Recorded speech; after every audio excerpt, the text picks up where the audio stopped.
нарны панел бол айл өрхтөр бол 100% хэрэглээг бол хангах боломжгүй.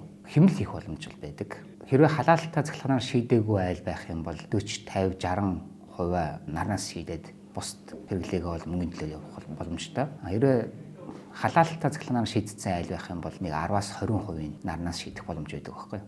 Тэгэхээр 10-аас 20% хэмнэлт хийнэ гэсэн үг. 100% нараар төв өвчин системээс огт хамааралгүй байггүй бол бас болно. Тэр бол асар хэмжээний өндөр өртөгтэй хийгдэх төсөл болох байхгүй. 100% нараар шийдэх нь бол зөв шийдэл гэж үзэхгүй байна.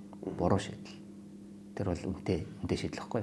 Хэрэглээний цахилгааныг бол 100% шийдэх боломж бол бүрдсэн байж. Тэгээ төрөөс бол энэ чиглэлээр маш хэмжээний дэмжлэгүүд үзүүлээд эхэлсэн.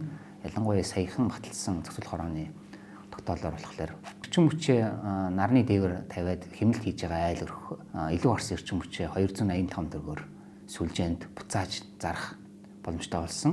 Оройн хачаалал буюу оройн 5 цагаас 21 цагийн хооронд бол эрчим хүчээ 300 төгрөгөөр зарах боломжтой болсон.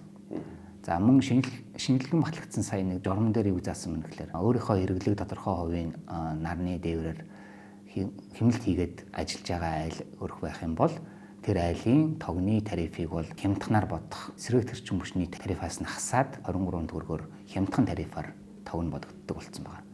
Энэ хоёр том дэмжлэг бол үзүүлж байгаа одоо бол.